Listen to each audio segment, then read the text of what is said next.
எல்லாருக்கும் வணக்கம். Welcome back to my channel. After a very long time எல்லோரும் எப்படி இருக்கீங்க? நான் ரொம்ப சூப்பராக இருக்கேன். இன்றைக்கி உங்கள் கூட என்னோடய கிச்சன் ஆர்கனைசேஷன் ஷேர் பண்ணலாம் அப்படின்னு நினச்சேன்.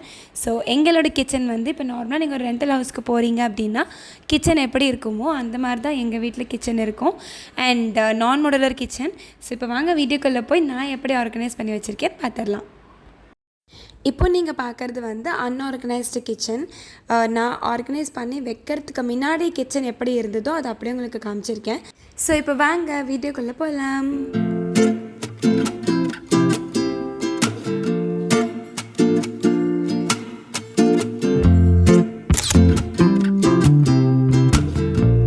கொஞ்ச நாளைக்கு முன்னாடி டிமார்ட்க்கு போயிருந்தோம் சாமான் எல்லாமே வாங்கிறதுக்கு. ஸோ நாங்கள் எப்போவுமே டிமார்ட் போனோம் அப்படின்னா பல்காக வாங்கி வச்சுருவோம். 3-4 மந்த்ஸுக்கு தேவையாக இருக்கிற மாதிரி பல்காக வாங்கி வச்சுருவோம். ஸோ அதை தான் இப்போது ஆர்கனைஸ் பண்ணிகிட்ருக்கேன். ஃபர்ஸ்ட் சாமான் எல்லாத்தையுமே எடுத்து வச்சுட்டு அது கூடவே கிச்சனில் இருக்க எல்லா சாமானும் எடுத்து க்ளீன் பண்ணிடலாம் அப்படின்னு தான் நாங்கள் பிளான் பண்ணியிருந்தோம். நானும் என் ஹஸ்பண்டுமே சேர்ந்து தான் கிச்சனை க்ளீன் பண்ணினோம். ஸோ கிச்சனில் உள்ளே என்ட்ரானோன்னு பார்த்தீங்கன்னா ஸ்ட்ரெயிட்டாக பார்க்கும்போது ஒரு ஷெல்ஃப் இருக்கும். அங்கே ஒரு 4 ஸ்லாப் இருக்குது. ஸோ அந்த இடத்த தான் நான் எப்போயுமே பாத்திரம் எல்லாமே வச்சுருப்பேன். நம்ம யூஸ்வலாக யூஸ் பண்ணுற பாத்திரம் எல்லாமே அந்த ஷெல்ஃபில் தான் நான் வச்சுருப்பேன். மீன்வெல் அமேசான் டெலிவரி வந்திருந்தது. ஃபியூ திங்ஸ் எல்லாமே நாங்கள் ஆர்டர் போட்டிருந்தோம் கிச்சனுக்கு அண்ட் வீட்டுக்கும் சில திங்ஸ் தேவைப்பட்டது. ஸோ அதெல்லாமே ஆர்டர் போட்டிருந்தோம். அதெல்லாம் வந்திருந்தது. அதுதான் பிரித்து நாங்கள் பார்த்துட்ருந்தோம். ஸோ இதுக்கப்புறம் உங்களுக்கு அமேசான் ஹால் வீடியோஸ்லாம் வரும். நான் என்ன மாதிரிலாம் திங்ஸ் வாங்கினேன், எனக்கு அது எப்படி யூஸ் ஆகுது அப்படிங்கிறது எல்லாமே நான் உங்ககிட்ட ஷேர் பண்ணுவேன். ஸோ இப்போ பேக் டு க்ளீனிங். நான் எப்போவுமே யூஸ் பண்ணுற ஒரு ப்ராடக்ட் காலின் தான். ஷெல்ஃபெல்லாம் நல்லா க்ளீன் பண்ணுறதுக்கு காலின் ஜஸ்ட்டு ஸ்ப்ரே பண்ணி விட்டு நான் அப்படியே நல்லா க்ளீன் பண்ணி விட்டுடுவேன்.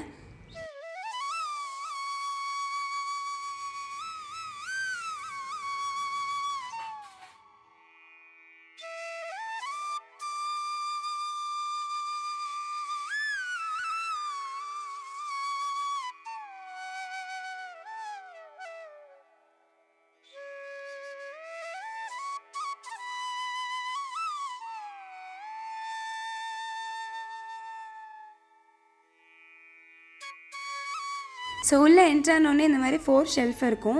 செகண்ட் ஷெல்ஃப் மட்டும் கொஞ்சம் பெருசாக இருக்கும். அவங்க அவன் வைக்கிறதுக்காக அந்த மாதிரி பண்ணியிருக்கோம் நாங்கள். அண்ட் அதுதான் அவனோட பிளேஸு. ஸோ நான் என்ன யோசிச்சுட்ருக்கேன்னு பார்த்தீங்கன்னா அந்த அவன் எப்படிடா அழுங்காமல் கொழுங்காமல் எடுத்துகிட்டு க்ளீன் பண்ணுறதுன்னு யோசிச்சுட்டு இருந்தேன். நம்ம தான் ஒரு ஸ்ட்ராங் விமன் ஆச்சு. அதை எப்படியோ அழுங்காமல் கொழுங்காமல் எடுத்து க்ளீன் பண்ணிட்டேன்.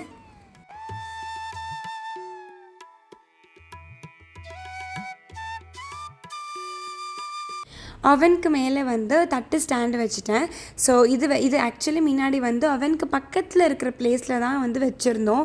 ஆனால் அது கொஞ்சம் ரொம்ப நிறைய ஸ்பேஸ் எடுத்துக்கிட்டு அதுக்கு நடுவில் கொஞ்சோண்டு கேப் இருக்கும். அங்கே வெறும் பாட்டில்ஸ் தான் வைக்க முடியும். இதுக்கு முன்னாடி இந்த 2 டயர் ஸ்டாண்டு இப்போ வச்சுருக்கேன் பார்த்தீங்களா, அது கீழே இருந்தது. ஸோ எனக்கு அது கொஞ்சம் இடைஞ்சலாக இருந்தது. அண்ட் இந்த கரண்டி ஸ்டாண்ட்லாம் இந்த சைடு ஆப்போசிட் சைடில் இருந்து எனக்கு எடுக்கிறது ரொம்ப கஷ்டமாக இருந்தது. ஸோ இப்போ இது எல்லாத்தையுமே ஒரே ஷெல்ஃப்லேயே ஆக்குபை பண்ணுறதுக்காக அவனுக்கு மேலே அந்த தட்டு ஸ்டாண்டு வச்சுட்டு அவனுக்கு பக்கத்தில் 2 டயர் ஸ்டாண்டு வச்சுட்டு அதுக்கு பக்கத்துலேயே பாட்டில்ஸ் அண்ட் இந்த கரண்டி ஸ்டாண்டை வச்சு ஆக்குபை பண்ணிட்டேன். ஸோ இப்படி தான் இந்த ஒரு ஷெல்ஃப் எல்லாத்தையும் நான் அரேஞ்ச் பண்ணி வச்சுட்டேன். அவனுக்கு கீழே இருக்க ஷெல்ஃபில் எப்போவுமே எல்லா பாத்திரமே வச்சுருவேன். நம்ம சமையலுக்கு நார்மலாக யூஸ் பண்ணுற எல்லா பாத்திரத்தையுமே அங்கேயே நான் வச்சுருவேன்.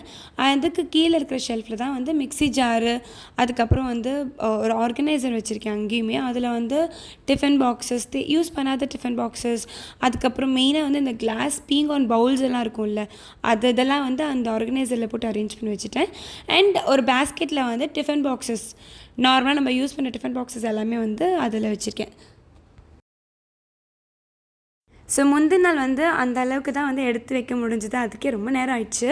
ஸோ நெக்ஸ்ட் டே மார்னிங் நானும் என் ஹஸ்பண்டும் சீக்கிரமாகவே எழுந்து கிச்சனை க்ளீன் பண்ணுறதுக்கு ஸ்டார்ட் பண்ணிட்டோம். ஃபர்ஸ்ட் நாங்கள் ஸ்டார்ட் பண்ணது இந்த சாமான் எல்லாத்தையுமே ஓப்பன் பண்ணி அந்த பாக்ஸஸில் ஸ்டோர் பண்ணி வைக்கிறது தான்.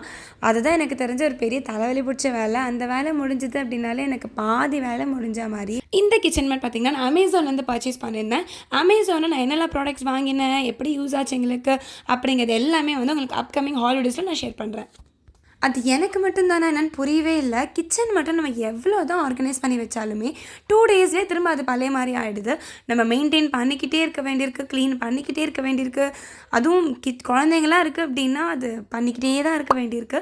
கிச்சன் மாத்திரம் இல்லை, எங்களுக்கு எல்லா ரூம்ஸுமே அப்படி தான் இருக்குது. அதுவும் இந்த ஒரு விஷயம் வந்து பயங்கரமாக இரிட்டேட் ஆகுங்க. கிச்சனில் வந்து நம்ம ஸ்வீட்ஸ் எல்லாமே வந்து வாங்கிட்டு வந்து வச்சுருப்போம்.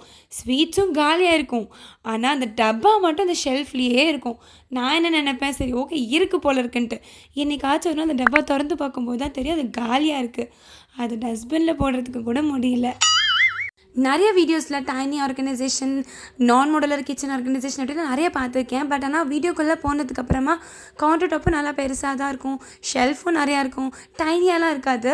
இந்த கிச்சன் மட்டும் எவ்வளோ தான் பெருசாக இருந்தாலுமே சரி இன்னும் கொஞ்சம் பெருசாக இருந்திருக்கலாம்ல அப்படின்னு தான் தோணுது.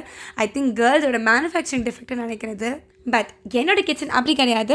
கவுண்டர் டாப் குட்டியாக தான் இருக்கும், ஷெல்ஃபில் நார்மல் சைஸஸில் இருக்கும், and no fancy products. And கிச்சனுமே ரொம்ப பெருசும் கிடையாது, ரொம்ப குட்டியும் கிடையாது, ஒரு மீடியம் சைஸில் இருக்கும்.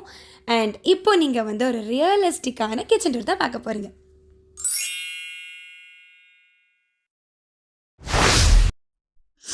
உள்ளே என்ட்ரான உடனே 4 ஷெல்ஃப் இருக்கும். ஒரு ஷெல்ஃபில் வந்து அவன் வச்சுருக்கேன், 2 டைல் ஸ்டாண்டு, கரண்டி ஸ்டாண்டு அண்ட் பாட்டில்ஸ் இதெல்லாமே வச்சுருக்கேன்.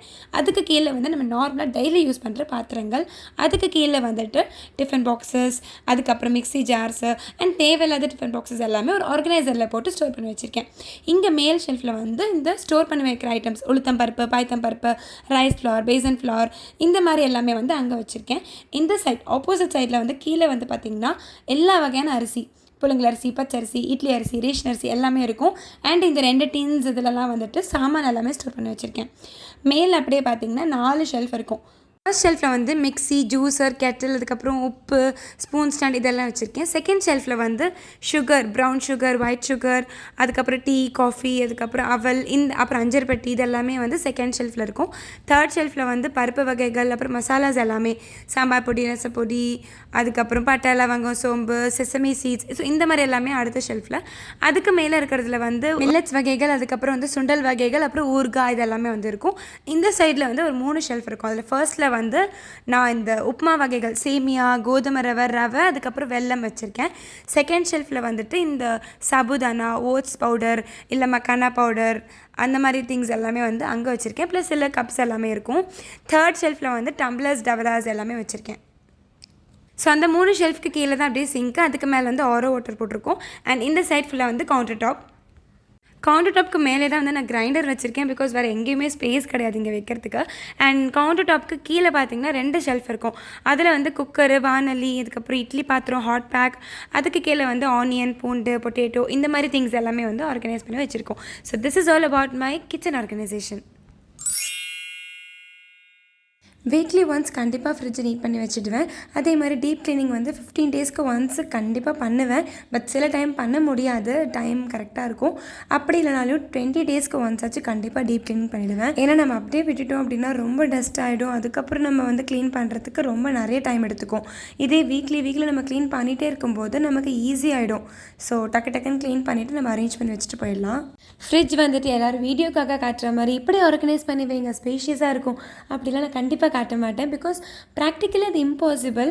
ஏன்னா நம்மளுக்கு நிறைய திங்ஸ் இருக்கும். அண்ட் இன்னொன்று, எல்லாரோட ஃப்ரிட்ஜ் சைஸுமே ஒன்று கிடையாது, டிஃப்ரெண்ட் சைஸஸில் இருக்கும். ஸோ என்னை பொறுத்த வரைக்கும் நீங்கள் எப்படி நீட்டாக வச்சுருக்கீங்க அப்படிங்கிறது தான் மேட்ரே தவிர்த்து எவ்வளோ திங்ஸ் வச்சுருக்கீங்க அப்படிங்கிறது மேட்ரு கிடையாது. பிகாஸ் எல்லாரோட ஃப்ரிட்ஜுமே ஒரே சைஸ் கிடையாது. ஃப்ரிட்ஜ் க்ளீன் பண்ணுறதுக்கு நான் மோஸ்ட்டாக யூஸ் பண்ணுற ப்ராடக்ட் வந்து காலின் தான். பட் சம்டைம்ஸ் கரை நிறையா இருக்கும்போது வந்து பேக்கிங் சோடா ப்ளஸ் வினிகரை மிக்ஸ் பண்ணி நான் வந்து க்ளீன் பண்ணிவிடுவேன். அண்ட் இந்த ஸ்டாண்ட் எல்லாத்தையுமே நான் வந்து விம் லிக்விடால் ஜஸ்ட் வாஷ் பண்ணி சன் ட்ரை பண்ணிவிட்டு அதுக்கப்புறம் எடுத்து போடுவேன். ஸோ ஃபைனலி கிச்சன் எல்லாமே நம்ம ஃபுல்லாக நீட் பண்ணியாச்சு. ஸோ இதுதான் என்னோடய குட்டி ஃப்ரிட்ஜ் ஹால்.